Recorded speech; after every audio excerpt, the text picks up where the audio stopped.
இந்த இடத்துல நல்லா புரிஞ்சுக்கணும். ஆவிக்குரியவர்களுக்கும் பூமிக்குரியவர்களுக்கும் இருக்கிற வித்தியாசம், உலகத்தில் இருக்கிற ஜனங்களுக்கு ஒரு துன்மார்க்கனுங்கிற வித்தியாசம். புருஷன் இருக்கிறப்பவே நிறைய பேர் பல பார்வையோடு வட்டமிட்டு கொண்டிருப்பாங்க. இப்போ புருஷனும் இல்லைன்னா திறந்த வீட்டில் மடை திறந்த வெள்ளம் போல் நுழைஞ்சிருவாங்க.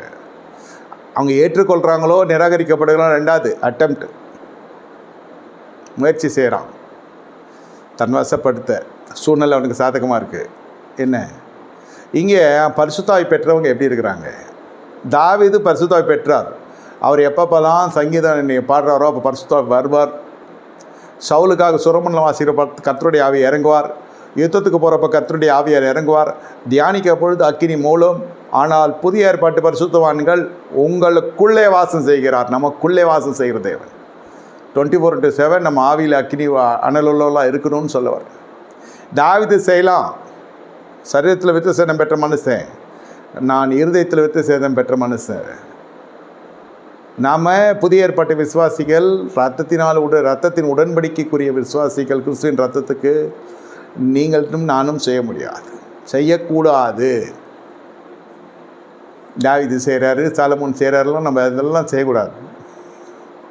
அதுக்கேற்ற பிரச்சனைலாம் நான் போதிச்சிருக்கிறேன், யூடியூப்பில் இருக்குது, போய் பார்த்துக்கோங்க. தன்னை காத்து கொள்ளணும்.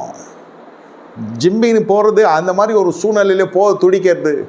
அவன் போய் சேர்ந்துட்டான் பரலோகத்தில். அவன் புருஷன், நீ ஏன் போகிற? ஆறுதலுக்கு போகிறாரு. ஒரு பொம்பளையோட போ. ஒரு பொம்பளை என்ன, நான் வீட்டில் இருக்க வீட்டு அம்மாவோட போ. தாவீதே சபையிலேருந்து தாவீதின் ஆவிகள் இருக்கும். நம்ம சபைன்னு சொல்ல, பொதுவாக சொல்கிறேன். திடீர்னு ஒரு எழுப்புதல் வந்துடும். விதவிக்கு அதை செய்கிறேன் இதை செய்கிறேன்னு போய் செய்கிறத குறுக்க வர நினைக்க போகிறீங்க.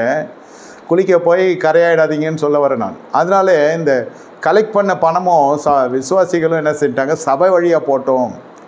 விதவைகள் பராமரிப்பு தொகையை திக்கற்ற பிள்ளைகளுக்கு விதவைகளுக்கும் சபை பார்த்துக்கொள்ளும். அதெல்லாம் நம்ம சபைக்கு கொடுத்துடலாம். சபை வழியாக அது போயிட்டோம். தனி இண்டிவிஜுவலாக போச்சுன்னா, ஒருத்தர் அப்படி தான் என்ன பண்ணார், ட்ரெஸ்ஸு கொடுக்குறேன்னு போனார். விதவைங்களுக்கெல்லாம் ட்ரெஸ்ஸு கொடுக்குற அவர் தனியாக போயிட்டார். அவருக்கு ஏதோ சபையில் தான் திருட்டு பசங்கன்னு பேர் எடுத்தாச்சே, பாஸ்டமாக இருக்கலாம், தசமாகம் கொள்ளடிக்கிறாங்கன்னு. அதனால் அவர் என்ன பட்டது, தசமாகலாம் இவங்ககிட்ட கொடுத்துட்டு நான் நேராக ஏழைக்கு செய்கிறேன்னு சொல்லிட்டு இவர் போயிட்டு எல்லாம் ட்ரெஸ் எல்லாம் வாங்கிட்டு போய்ட்டு விதவைங்களாக பார்த்து கொடுத்தாரு. இவர் போன ஸ்டைல் ஃபஸ்ட்டு வாட்டின்னு போச்சு. ரெண்டாவது வாட்டி போனப்போ என்ன சொல்லிட்டாங்க, இவர் ஒரு இடத்துல சிக்கிட்டார்.